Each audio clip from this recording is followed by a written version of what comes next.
It happened so quickly, you almost didn't trust it. One moment you were standing still in the yard, on the porch, maybe just pausing near the feeder, and then there was wait. Tiny, warm, almost nothing. A bird landed on you, not near you, on you.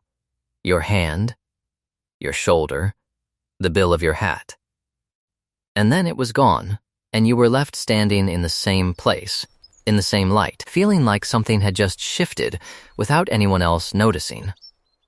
Most people who experience this call it luck. A one-time accident. The bird was confused, they say. It couldn't tell the difference between you and a branch. They laugh it off because laughing it off is easier than admitting how much it meant. But there is a body of research built across decades at some of the most respected ornithology programs in the world that tells a different story. And if you understand what was actually happening in the seconds and minutes before that bird came to rest on you, you will never describe it as luck again. That's what this video is about. And there is one thing waiting at the end of it, something researchers didn't expect to find when they first went looking, that changes what the moment meant entirely. If that sounds like something you'd want to understand, subscribe now. Because what you're about to learn will change the way you stand in your own yard. That bird did not land on you by accident. Before it came to you, before it made any movement in your direction, it was watching you. Not glancing at you the way you might glance at a passing car. Studying you. And it had been doing so for longer than you realize. Birds process visual information at a rate that puts human perception to shame. Where you see roughly 24 frames per second, the threshold at which motion becomes fluid for us, many songbirds perceive closer to 100. What appears to you as a still, relaxed moment in your yard is, to a bird 10 feet away, a detailed and ongoing report. The way your weight shifts, whether your head is turning toward or away from the feeder, the rhythm of your breathing, visible in the rise and fall of your shoulders, the position of your hands. Researchers at the University of Bristol studying European starlings found that individual birds make what can only be described as threat assessments using body posture alone, and that they make those assessments from the moment a person enters their field of vision. This isn't instinct operating blindly. It is active, ongoing analysis, updated in real time. And here is what nobody tells you about the moment a bird chooses to land on a person. That decision isn't made in the second before it happens. It is the conclusion of a process. The bird has been running its assessment, updating its read on you, and arriving at a judgment, and at some point before that small weight appeared on your shoulder, it decided that you had passed. You were not a threat. You were something closer to landscape. Or possibly something more than that. The question researchers began to ask, and the question this entire video is built around, is what exactly it takes for a wild bird to arrive at that conclusion. Because it turns out the answer involves things happening in your yard that you had no idea were there. When a bird lands on you, it isn't only reacting to you, it is reacting to what the rest of the yard has already said about you. This is something that took ornithologists a surprisingly long time to appreciate fully. The early assumption was that bird behavior near humans was primarily a function of individual species boldness. Some birds are tame, some birds are skittish, and the tame ones occasionally land on people. The research that complicated this picture came from work on what biologists now call heterospecific eavesdropping. It means, simply, that birds listen to each other across species lines. A chickadee pays attention to what a newthatch is doing. A newthatch responds to a titmouse's alarm call. A cardinal monitors the general silence or activity of the birds around it and adjusts its own behavior accordingly. Researchers at Ohio State University studying this system in mixed species flocks described it as a distributed surveillance network, each bird contributing information that the others read and act on. Here is what that means for the moment a bird landed on you. In the period before it happened, the other birds in your yard were broadcasting. Every bird that continued feeding while you were present, rather than flushing or freezing, was casting a vote. Every bird that moved casually through the shrubs nearby, without the short, stiff movements that signal alarm, was contributing to a consensus. Every chickadee that kept calling in its normal pattern, without the high-pitched thin notes that spread danger through a woodland in seconds, was telling every other bird within earshot, this person is not a problem. The bird that landed on you had been listening to that chorus, and at some point, the chorus agreed. Most people who study backyard birds focus on what they personally are doing when a bird comes close. They stay still. They move slowly. They hold their breath. But the full picture is larger than that. Your yard itself, the birds already there, the calls already happening, the collective behavioral verdict already in progress is what makes the landing possible. You are being vouched for. By birds you may not even have noticed. There is a specific physiological state that researchers have connected, repeatedly, to the moments when birds approach humans most closely, and most people who experience it don't realize they were in it. It isn't stillness exactly. It's closer to calm. A team at the University of Vienna studying human-animal proximity found that birds respond not just to a person's movement, but to behavioral signatures that seem to correlate with internal state. Slow blink rates. Reduced micro-movement, the tiny postural adjustments we make constantly when our nervous systems are active. A particular kind of relaxed head position. These aren't signals we consciously send. They are what our bodies do when we are genuinely, physically, at ease. Think about where you were before the landing happened. What were you doing? Many people who report this experience describe a state that is hard to name, not quite meditation, not quite distraction, somewhere between focused and absent. You were present in the yard without having an agenda for it. You were there without reaching toward the yard in any particular way. Birds, it turns out, can read the difference.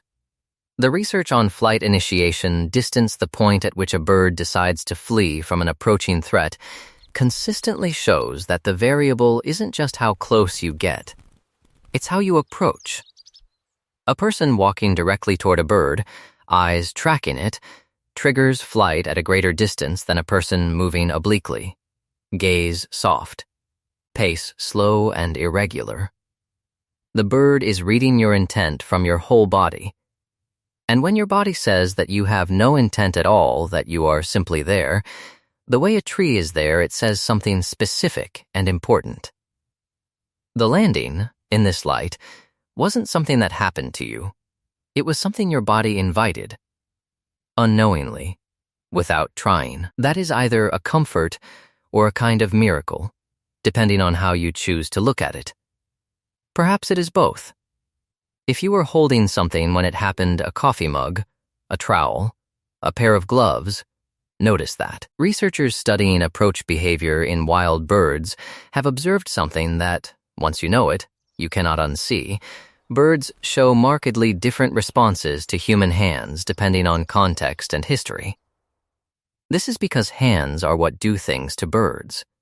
Hands are what reach into nest boxes. Hands are what set and spring traps. Hands are where seeds appear and where harm comes from. A bird that has been observing your yard over time has been building a file on your hands specifically.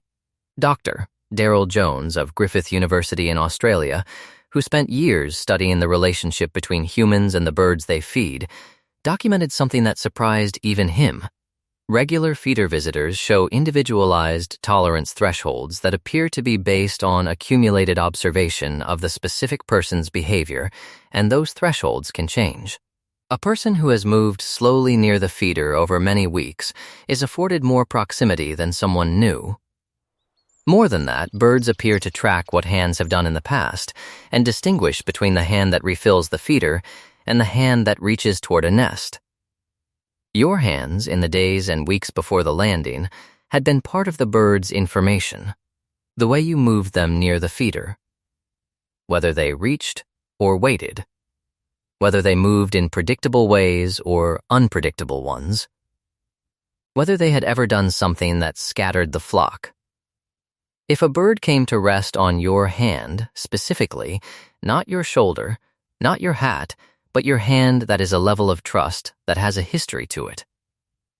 It wasn't built in that moment. It was the moment the history was acknowledged. There is a word for this in the behavioral literature. Researchers call it a trust transfer.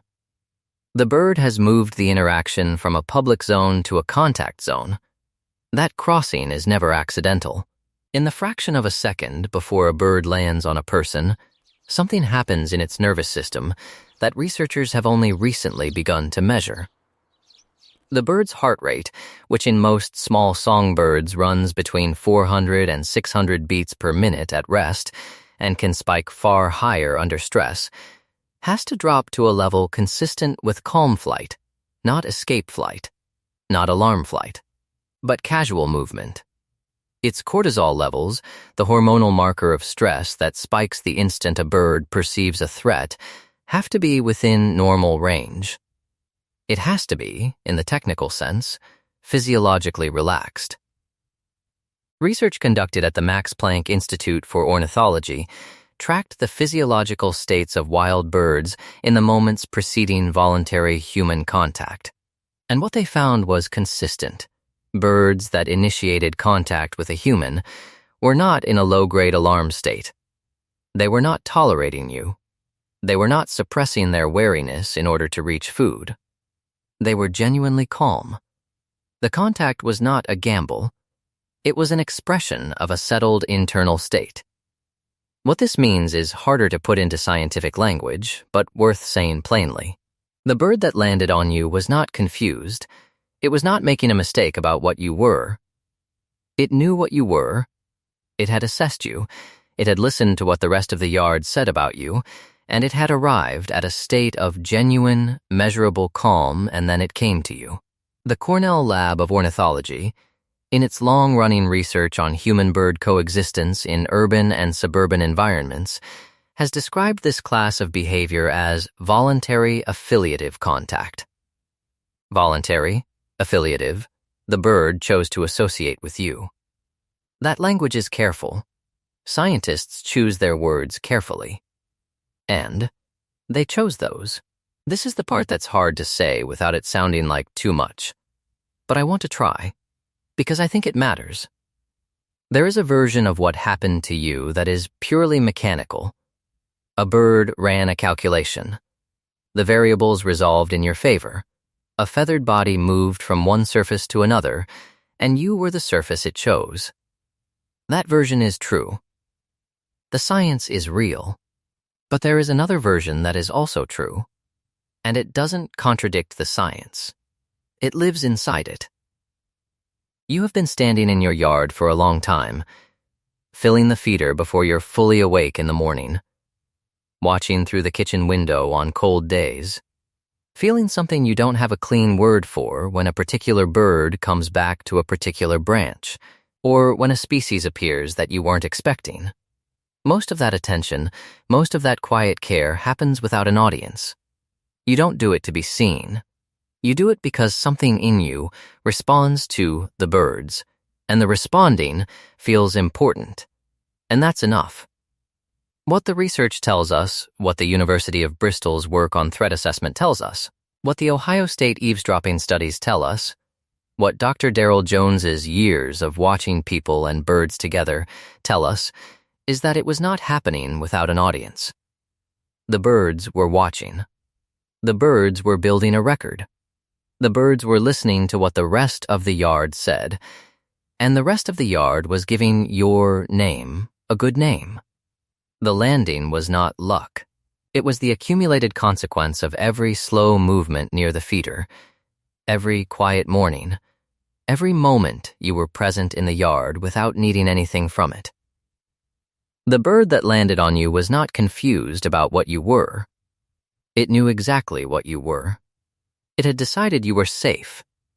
Not in the way that food is safe, or a branch is safe. Safe in the way that presence can be safe. The way that a particular place, over time, can become a place where rest is possible. You didn't just happen to be standing there. You had made the yard into a place where that could happen. And one morning, or one afternoon, the birds voted quietly, in their distributed and ancient way, and the vote came back unanimous. You were chosen. Not randomly. Not by accident. By a creature with a beating heart and a memory and a nervous system that knows, with more precision than you gave it credit for, exactly what it is doing. Hold that. Has a bird ever come to you in a way that felt like it meant something? A landing? A prolonged moment of eye contact? A return that seemed too specific to be random? Share it in the comments. I want to know what happened, and I want to know what you were doing just before. The details matter more than you think,